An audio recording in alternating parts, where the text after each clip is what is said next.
नमस्कार मित्रों, मैं हूं आलोक और आपका स्वागत है आसंग में। और जैसा कि मैंने पिछली बार कहा था कि हम बातचीत करेंगे और हम वो बहुत कुछ करेंगे जो मुझे पसंद है।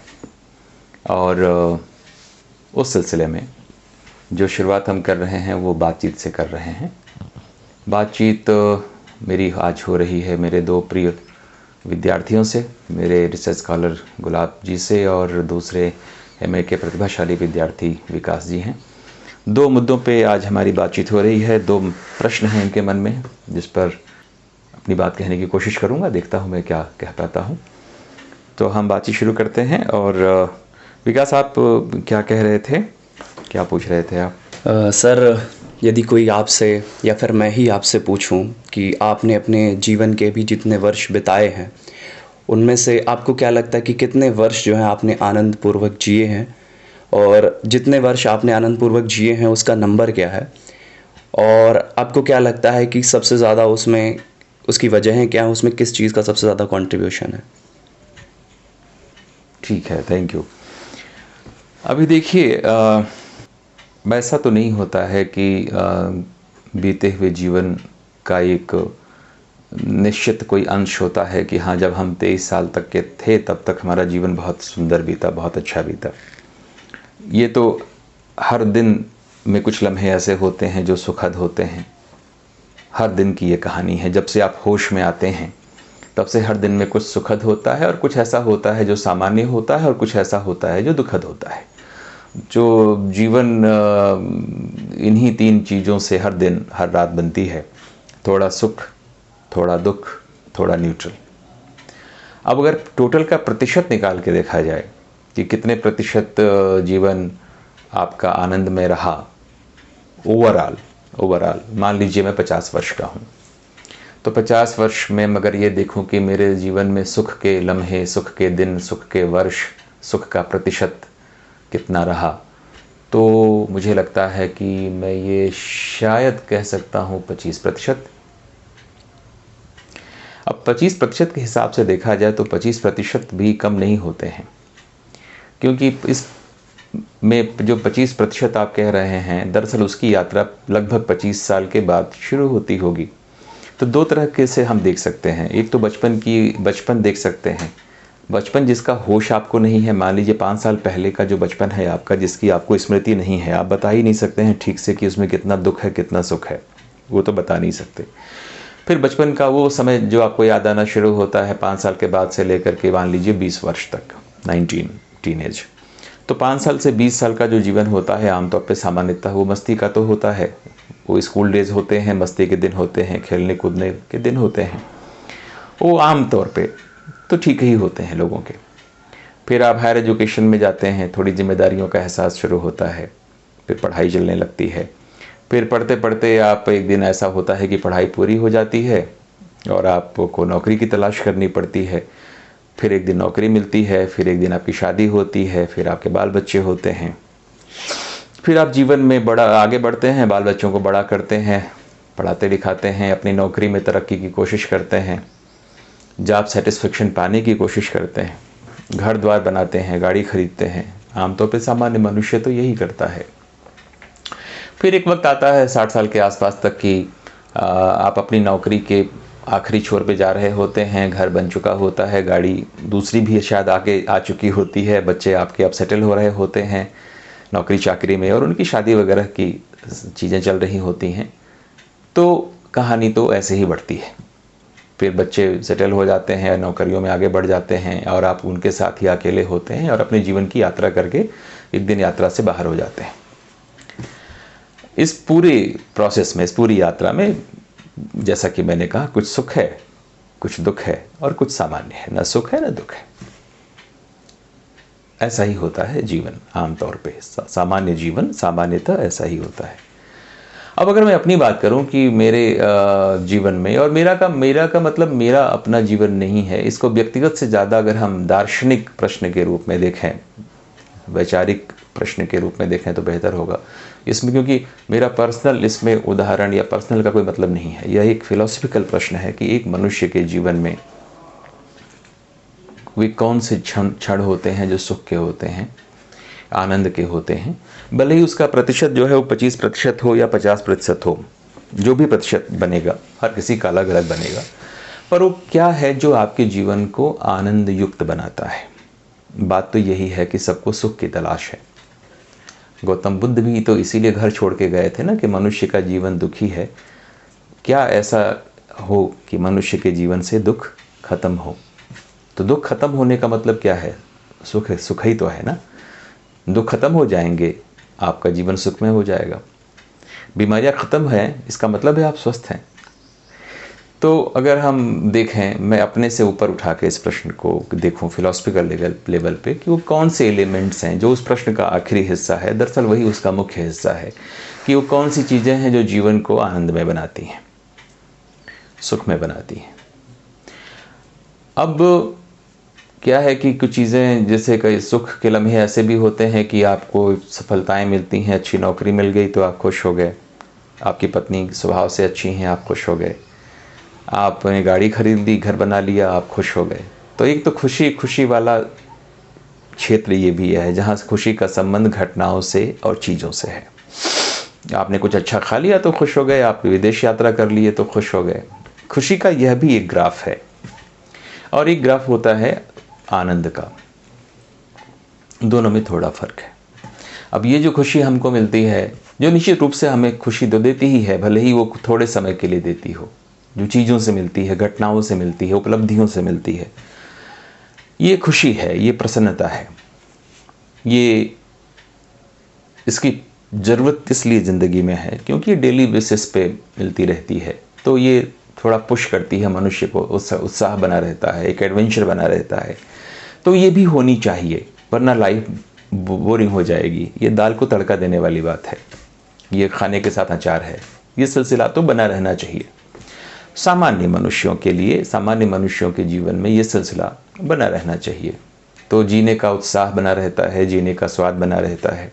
जो हमें क्षणिक खुशियाँ मिलती हैं, उनका भी महत्व है सामान्य जीवन के लिए। और हम सामान्य लोगों की बात कर रहे हैं, हम कोई साधु संतों की तो बात नहीं कर रहे हैं, अपने जैसे लोगों की बात कर रहे हैं। तो ये क्षणिक खुशियाँ, गाड़ी खरीदी, अच्छी नौकरी मिली, कुछ अच्छा खा लिया, कुछ अच्छा घूम लिया, तो जो ये आनंद, एक मोबाइल खरीदना चाहते हैं, आपने खरीद लिया, तो ये जो रोज़मर्रा के जीवन में जो कभी कभी खुशियाँ मिलती हैं, इनका महत्व है, ये भी मिलनी चाहिए। और मेरी खुशी में भी इसका एक योगदान तो है ही है।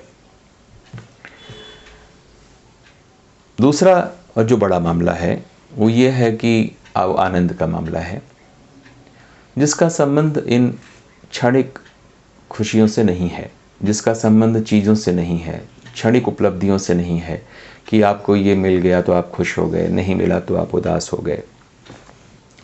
तो हम जो प्रश्न का वो हिस्सा जो ये कहता है कि आप को आनंद किन किन जगहों से मिला है, उसको अगर देखें तो उसको हम दो भागों में बांट सकते हैं। एक भाग तो ये हो सकता है जहाँ हमको हमारी खुशी हमारी उपलब्धियों पे निर्भर करती है।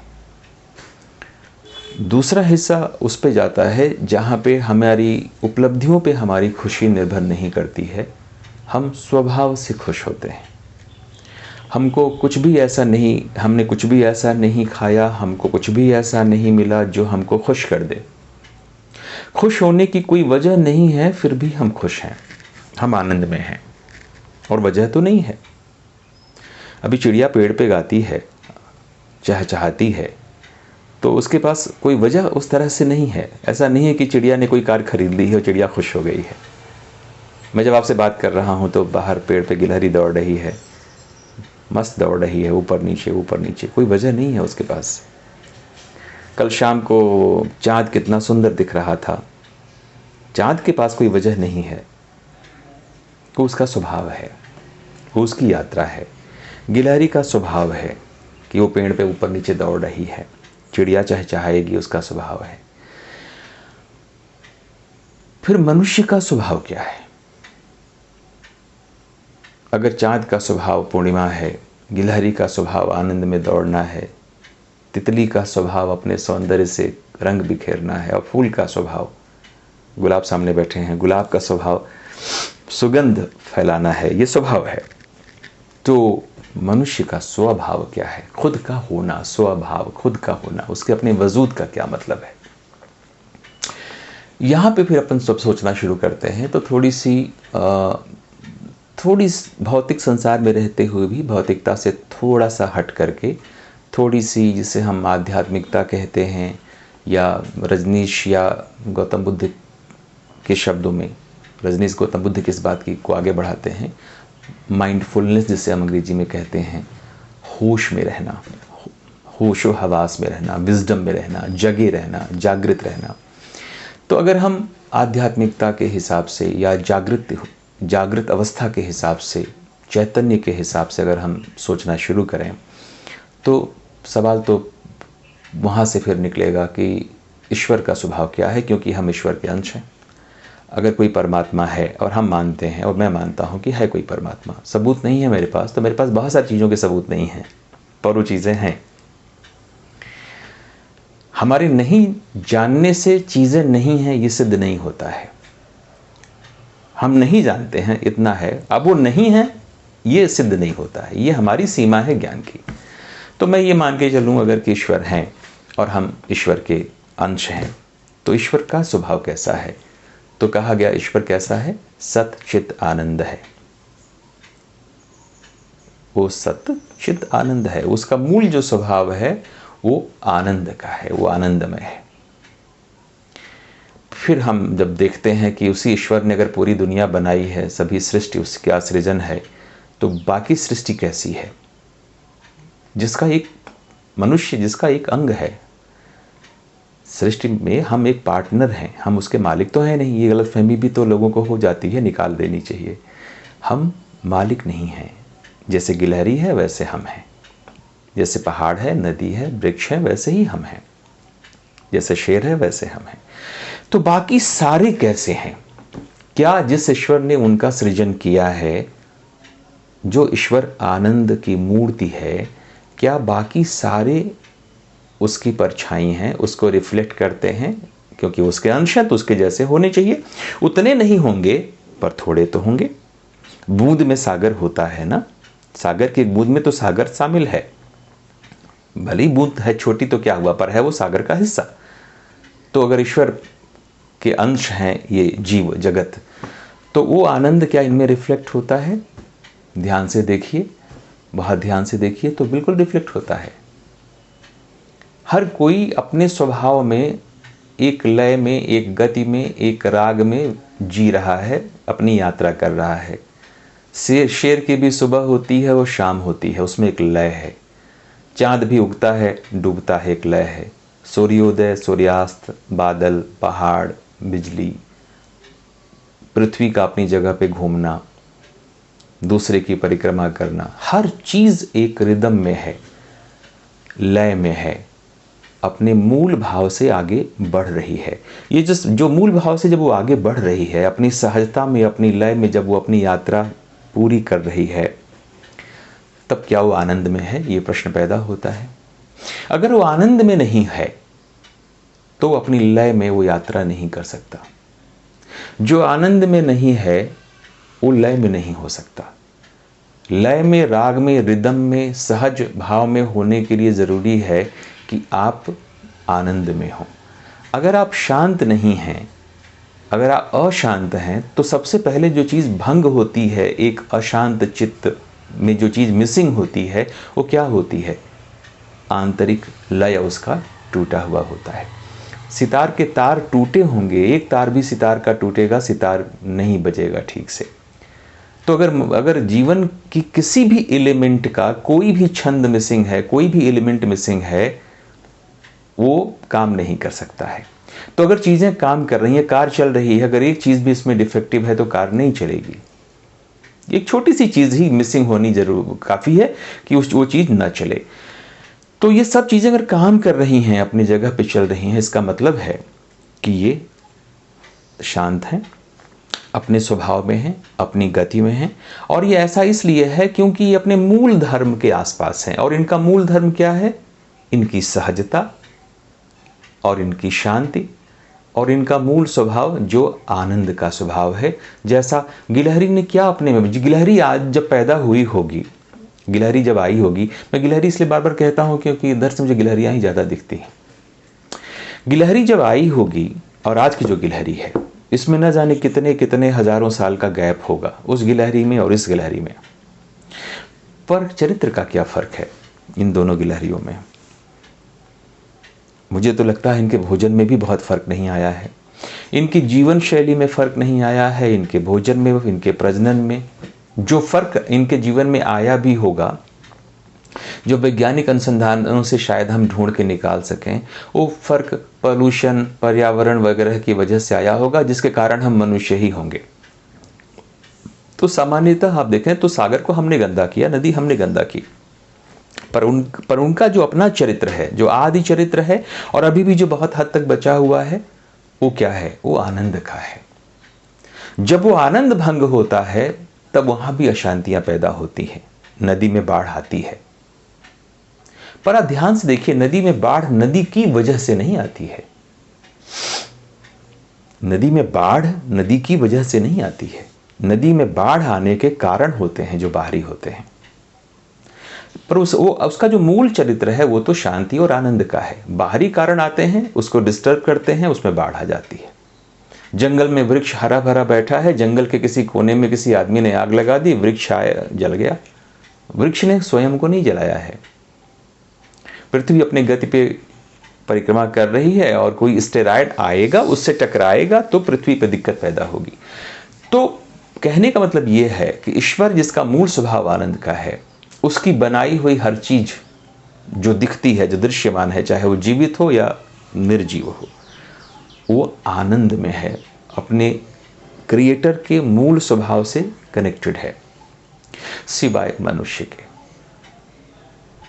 मनुष्यों के पास एक चीज एक्स्ट्रा ईश्वर ने दे दी, जो उसने न जाने क्या सोच के दे दी, अच्छा ही सोच के दिया होगा, वो है बुद्धि और प्रतिभा, जिसका इस्तेमाल मनुष्यों ने अच्छा भी किया और बुरा भी किया, जिसके दोनों के परिणाम हमारे सामने हैं।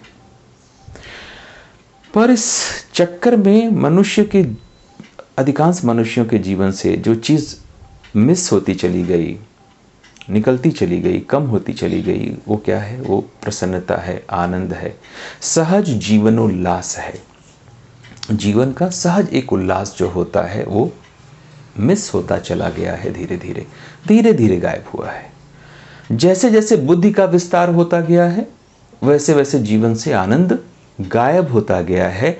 आनंद जो मनुष्य का मूल स्वभाव है और होना चाहिए, क्योंकि उसके बनाने वाले का भी मूल स्वभाव वही है, जिसका पालन हर कोई कर रहा है सिवाय मनुष्य के। मनुष्य के पास थोड़ी सी एक्स्ट्रा बुद्धि आ गई औरों की तुलना में, जिसकी वजह से जो सबसे बड़ा नुकसान हुआ ये हुआ कि सामान्य मनुष्यों के जीवन से वह सहज, नेचुरल, बॉर्न आनंद कम होता चला गया, मिसिंग होता चला गया। इसलिए मैं जब वो कई बार सुनता हूँ कि वो आदम और हव्वा धरती पे कैसे आए, तो ईश्वर के बाग में टहल रहे थे और उन्होंने क्या एक फल खा लिया, और वो फल किस चीज़ का था? बुद्धि का फल था। और ईश्वर ने कहा आपने बुद्धि का फल खा लिया है, अब आप इस स्वर्ग में रहने के लायक नहीं हैं, अब आप धरती पे भेजे जाएंगे। जहाँ तक मैंने सुनी है ये कहानी वो ऐसी ही है। मतलब क्या है इसका नहीं पता कि कोई आदम हव्वा ने से बुद्धि का फल खाया तो वो भेजे गए और आके सृष्टि विकसित हुई इस रूप में, मैं ये नहीं जानता हूँ। पर मैं ये जानता हूँ कि जब आप बुद्धि का फल खाने लगते हैं तो आनंद के स्वर्ग से बाहर निकल जाते हैं, निकाल दिए जाते हैं। जो बुद्धि का फल खाएगा, बुद्धिवादी होगा, बुद्धि के आचार पे जीवन जिएगा, कैलकुलेशंस के आधार पे जीवन जिएगा, लाभ हानि के मकसद से जीवन जिएगा, मोह माया 99 के फेर के हिसाब से जिसका जीवन चलेगा, किससे संबंध बनाए तो क्या फ़ायदा है, किसको नमस्ते करें तो क्या फ़ायदा है, किसको छोड़ें किसको पकड़ें, और ये सब अपने फ़ायदे के लिए, अपनों के लाभ के लिए। तो लोभ और लाभ की कामना से जब जीवन संचालित होने लगता है किसी भी मनुष्य का और किसी भी समाज का, यानी आपने बुद्धि का फल खा लिया जिसका आप लगातार सेवन कर रहे हैं 24 घंटे, तो फिर कहां से रहेगा आपके हृदय में आनंद? और जब आपके हृदय में आनंद नहीं होगा तब आपको बाहर से आनंद लाना पड़ेगा। वही गाड़ी खरीद करके, घोड़ा खरीद करके, ये खरीद करके, वो खरीद के। खरीदने से जो आनंद आता है वो आनंद नहीं है, वो आनंद का भ्रम है। खरीदने से क्षणिक खुशी मिलती है, क्षणिक उत्तेजना मिलती है, पर वो खत्म हो जाती है, तो आप दूसरी उत्तेजना की तलाश में शराबी की अगली शाम की शराब हो जाता है मामला, उसमें लग जाते हैं, छोटी छोटी खुशियां। पर अगर जो आपका मूल स्वभाव है आप उसमें रहते, जहां किसी बिना वजह के, जहां वजह नहीं है पर आप प्रसन्न चित्त हैं, तब बात अलग हो जाती है। पर ऐसा करने के लिए आपको लोभ और लाभ के खेल से बाहर आना पड़ता है, स्वार्थ और महत्वाकांक्षा के खेल से आना पड़ता है। बुद्धि का फल आपको नहीं खाना है या बहुत कम खाना है। पर यह समाज तो लगातार बुद्धि का फल खा रहा है, तो लगातार कोई व्यक्ति या समाज बुद्धि का ही फल खाता रहेगा तो आनंद कहाँ से प्राप्त होगा। वो जैसे कहते हैं ना, लक्ष्मी और सरस्वती एक साथ नहीं रह सकते, ऐसा कहा जाता है। तो वैसे ही म्यान में दो तलवारें नहीं रह सकती, वैसे ही एक साथ बुद्धि और आनंद का रहना मुश्किल है। इसका यह मतलब नहीं है कि मनुष्य निर्बुद्धि हो जाए। बुद्ध को आखिर बुद्धत्व की ही, सिद्धार्थ को, गौतम बुद्ध को जो चीज मिली वो क्या है, उनको बुद्धत्व की प्राप्ति हुई, संबोधि मिला, उनको भी विजडम मिला। तो विजडम चाहिए, ज्ञान चाहिए, प्रज्ञा चाहिए, ये सब चीजें तो चाहिए ही चाहिए आपको, इसकी जरूरत है। जब हम ये कहते हैं बुद्धि का फल, तो इसका मतलब होता है कि भौतिक लाभ की कामना से बुद्धिवादी होना, सिर्फ लोभ और लाभ की कामना से जीवन को संचालित करना, ये नहीं होना चाहिए। जैसे घरों में एक भगवान का कोना होता है, भगवान का छोटा सा मंदिर होता है, और एक बाथरूम भी होता है, एक टॉयलेट भी होता है। आमतौर पे घरों में तो ये दो चीज़ें होती ही हैं, चाहे आप किसी भी धर्म के मानने वाले हों। एक ईश्वर का कोना तो होता ही है और टॉयलेट होता है। बुद्धि को जगह दें टॉयलेट जितनी, और सद्बुद्धि को, आनंद को, अपने भीतर की दिव्यता को, अपने भीतर के ईश्वरत्व को जगह दें मंदिर जितनी। अगर हमने ये संतुलन भी बना लिया होता या बना लें, तो हमारे जीवन में आनंद हो सकता है। और इसका संबंध प्रतिशत से फिर बनेगा ही नहीं। तो फिर आप बताइए, कुछ पूछना है या कोई?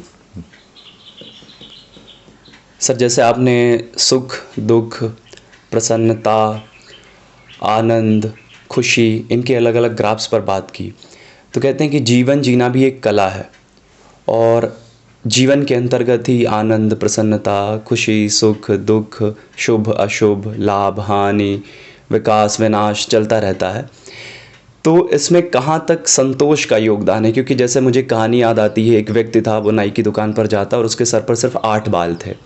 तो नाई उससे पूछता है कि इन बालों को गिन दूँ या काट दूँ? तो वो व्यक्ति कहता है इनको कलर कर दो।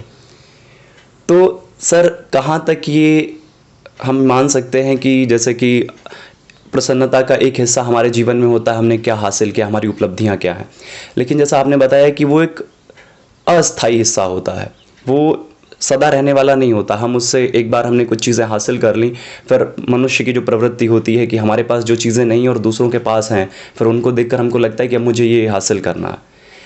तो यहाँ पर अगर हमारे अंदर संतोष है कि मेरे पास जो है वो बहुत है, जिस प्रकार वो व्यक्ति कह देता है कि ठीक है हमारे 8 बाल हैं, इनको कलर कर दीजिए, तो how blessed we are with the things we have.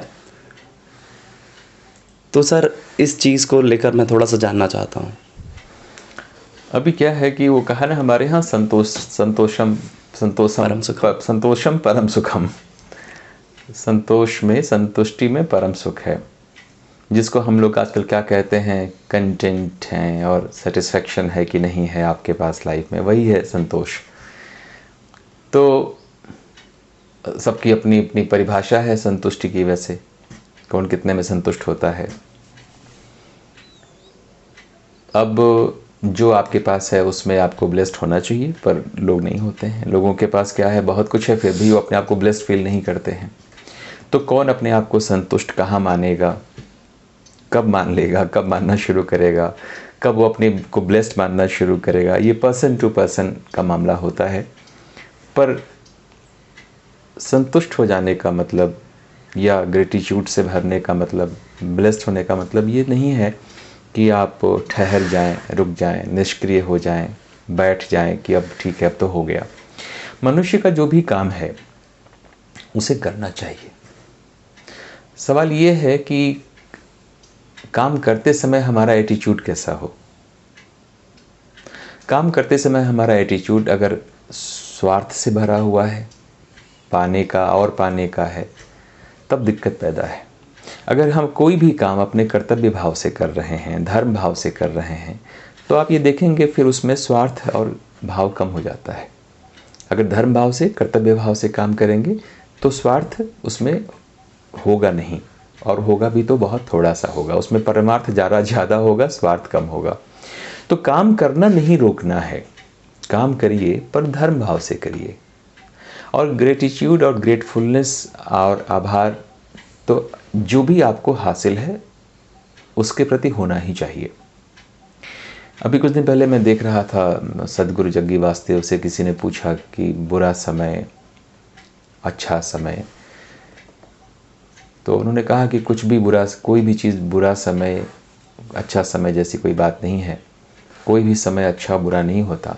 आप जिंदा हैं तो अच्छा समय है, आप मर गए तो बुरा समय है। तो आप जिंदा हैं, यही अपने आप में क्या कम ब्लेसिंग है, यही आप अपने आप में क्या कम है ग्रेटफुलनेस की आप जिंदा हैं।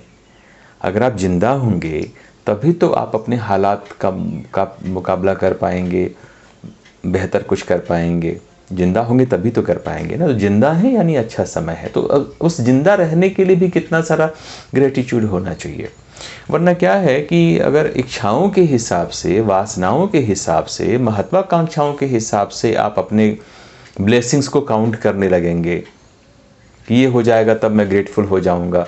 भगवान के यहाँ मंदिर में लोग जाते हैं, कहते हैं मुझको ये दे दो तो मैं तुमको ये दूंगा। ये तो नहीं है ग्रेटफुलनेस, ये ग्रेटिट्यूड नहीं है, ये तो सौदा है। तो जब तक सौदेबाजी से ज़िंदगी चल रही है और ये उम्मीद है कि हाँ ये मिल जाएगा तो मैं खुश हो जाऊंगा, ये मिल जाएगा तो मैं ग्रेटफुल हो जाऊंगा, ये धंधा है, ये धर्म नहीं है, ये आनंद की राह तो बिल्कुल नहीं है। तो अपना काम कर्तव्य भाव से, धर्म भाव से करते रहना चाहिए मनुष्य को। सारा संकट तब पैदा होता है जब हम आसक्ति और अपेक्षाओं से संचालित होने लगते हैं। स्वार्थ, लोभ, अपेक्षा, आकांक्षा, यहाँ से जब काम करना शुरू करते हैं, कोई भी काम, कोई भी रिश्ता बनाना शुरू करते हैं, कोई काम करना शुरू करते हैं, तो प्रॉब्लम होती है। तभी तो गौतम बुद्ध ने कहा कि अपेक्षा ही दुख का कारण है। अपेक्षाएं हैं तो दुख है। इसका मतलब क्या? अगर वो ये कहते काम नहीं करो तो खुद ही बैठ जाते, वो तो कभी नहीं बैठे, लगातार चलते ही रहे। ज्ञान पाने के पहले भी चलते रहे और ज्ञान पाने के बाद मरने के दिन तक वो चलते रहे, कभी बैठे नहीं। क्यों चल रहे थे वो? किसके लिए चल रहे थे? वो काम कर रहे थे। धर्म भाव से वो अपने कर्तव्य का जो रोशनी उनको मिली थी दुनिया में बांटने की कोशिश कर रहे थे, कर्तव्य भाव से। ठीक है। तो अगर आप कर्तव्य भाव से, कोई भी मनुष्य कर्तव्य भाव से अपना काम करता है, उसे करते रहना चाहिए, धर्म भाव से करते रहना चाहिए। उसको अन्य अपेक्षाओं की वजह से नहीं करना चाहिए। गीता में कृष्ण ने कहा भी है ना, कर्म करो फल की चिंता मत करो। तो फल की कामना से मुक्त होकर के कर्तव्य भाव से अगर हम कोई काम करते हैं तो उसका फ़ायदा ये होता है कि काम करने का भी एक सुख मिलता है, जो रिजल्ट आएगा उसका भी अपना स्वाद होगा, और चीज़ें अगर आपके मन के अनुकूल नहीं होती हैं तो भी आपको बहुत दिक्कत नहीं होने वाली है, आप पागल नहीं हो जाएंगे दुख के मारे। ठीक है। तो पहली बात तो ये है कि ऐसा नहीं है कि काम वाम छोड़ करके साधु हो जाना है। कर्तव्य भाव से हर मनुष्य को अपना काम करना चाहिए। और जीवन में कैसे आनंद बना रहे, वो आंतरिक प्रसन्नता कैसी बनी रहे, बड़ा सीधा सा मामला है। बच्चा छोटा होता है तो आनंद में ही होता है। छोटा सा बच्चा खेल रहा होता है, खा रहा होता है, वो आनंद में ही है। कोई तकलीफ उसको बाहर से आती है, भूख की तकलीफ आती है, चोट की तकलीफ आती है, तब वो दुखी होता है और रोता है। वरना आमतौर पे छोटा बच्चा थकना जानता नहीं, ऊर्जा में रहता है, हरदम कूदता रहता है, खेलता रहता है, वो भी अपने मूल धर्म में है। हम दुनिया भर की जो बोझ अपनी चेतना पर भर लेते हैं, दिल दिमाग पे भर लेते हैं, और ये बोझ पैदा कहाँ से होता है? अपेक्षाओं से, महत्वाकांक्षाओं से, चाहतों से बोझ बनता है। ये बोझ हम लाद लेते हैं, धीरे धीरे हम मुरझाने लगते हैं।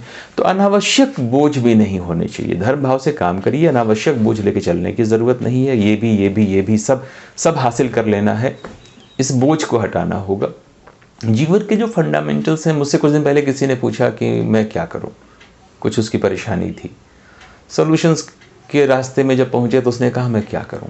मैंने कहा कुछ खास नहीं, अच्छा सोचो, अच्छा करो। मैंने यही महसूस किया है अब तक कि अगर आप अच्छा सोचते हैं और आप अच्छा करते हैं तो आप अगर अच्छे मनुष्य नहीं भी थे तो बन जाएंगे। क्योंकि दो ही तो चीज़ें होती हैं, एक होता है विचार और एक होता है आचरण। करने का संबंध आचरण से है, सोचने का संबंध विचार से है। और तीसरी चीज़ क्या होती है? सोचना, विचार करना और उसको एक्शन में ले आना। तो अच्छा सोचिए, अच्छा करिए, आप अच्छे मनुष्य हो जाएंगे। और अच्छा सोचेंगे तो अंदर अच्छा फील होगा, अच्छा करेंगे तो अच्छा फील होगा। अंदर जब अच्छा अच्छा रोज फील होगा, हर लम्हा फील होगा, तो अच्छा ही तो फील हो रहा है ना, आनंद ही तो आ रहा है ना। और यही आपका स्वभाव बन जाएगा। फिर अच्छाई आपका स्वभाव बन जाएगी और आप हो जाएंगे अच्छे आदमी। और सबसे अच्छा आदमी कौन है? परमात्मा। तो आप परमात्मा की राह पे, ईश्वर की राह पे चल पड़ेंगे। जिसने आपको बनाया है उसके जैसे होने लगे। वो शेर है ना कि मेरे जैसे बन जाओगे जब इश्क तुम्हें हो जाएगा। परमात्मा से, ईश्वर से इश्क करने का क्या मतलब है? उसके जैसा हो जाना। भक्ति करने का क्या मतलब है? भक्त का भगवान जैसा हो जाना है उसको। यही तो है जीवन का सफर। और कोई बिग डील है ही नहीं। अच्छा सोचो, अच्छा करो, सिंपल। अपना कर्तव्य भी अगर आप कर रहे हैं, आप डॉक्टर भी हैं, और अगर आपकी थ्योरी ये है जीवन जीने की, अच्छा सोचना है और अच्छा करना है, तो आप बेईमान डॉक्टर कैसे होंगे? नेचुरली आप एक अच्छे डॉक्टर ही बनेंगे ना। और अच्छे डॉक्टर बनेंगे तो आपको प्रतिष्ठा भी मिलेगी और आपको संपन्नता भी मिलेगी। वो सब तो मिलेगा ही मिलेगा आपको। तो बहुत सिंपल सा है। और इस राह पे चलने से बस अच्छा सोचना, अच्छा करना, यही वो राह है जो आपको वापस आपके जीवन में आनंद स्थापित कर सकती है और आप एक प्रसन्न मनुष्य हो सकते हैं। तो उस मूल प्रश्न पे अगर हम लौटें कि जीवन का कितना प्रतिशत प्रसन्नता का है, तो ओवरऑल अगर देखा जाए टोटल को, तो मान लीजिए 25%। अब ये समझदारी तो बहुत बाद में धीरे धीरे से आई है और आ रही है, आती जा रही है कि आपको अच्छा सोचना है और अच्छा करना है। और आपका मूल स्वभाव है आनंद का और आपको आनंद में रहना है। छोटे बच्चे को कोई खिलौना छीन लेता है तो छोटा बच्चा रोता है, पर जब हम 50 साल के होते हैं, कोई हमारा खिलौना छीन ले तो हमें रोना नहीं है, हमें मुस्कुरा के आगे बढ़ जाना है। तो ये समझ भी आते आते आती है और आती ही है, आनी भी चाहिए कि आनंद हमारा स्वभाव है और हमें उसमें रहना चाहिए। और वो आता है कुछ चीज़ों को नहीं करने से और कुछ चीज़ों को करने से। जो नहीं करना है, जो अशुभ है, वो सबको पता है। जो अच्छा है, जो शुभ है, वो भी हमें पता है। और उसकी दो राह मेरे को मिली, दो पगडंडियाँ, दो पैर। अच्छा सोचो, अच्छा करो, तो आपके भीतर अच्छाई डेवलप होने लगती है, आनंद आने लगता है। और जो भी जीवन शेष है आपका, जब जागो तभी सवेरा, जब अकल आ जाए तो फिर आपके जीवन में आनंद आता है। और ये जो आनंद आता है, इसका संबंध बाहरी घटनाओं से, बाहरी उपलब्धियों से, बाहरी चीज़ों से नहीं होता है। ये ज़्यादा परमानेंट होता है। इसके लिए आप किसी पे निर्भर नहीं हैं। इसके लिए आप अपने ही सोचने पर, अपने ही करने पे निर्भर हैं। पौधे में पानी देना है आपको अपने हाथों से, तो इसके लिए कोई कार नहीं खरीदनी है कि कोई कार आएगी तो कोई नौकरी आएगी, तो कोई आएगा तो कोई आएगी तो आप खुश हो जाएंगे। ये कहानी ही ख़त्म हो जाती है। मूल बात यह है कि आप खुद ही अपने निर्माता हो जाते हैं। तो पहले प्रश्न का तो यही मेरे पास उत्तर है। बहुत बहुत धन्यवाद सर।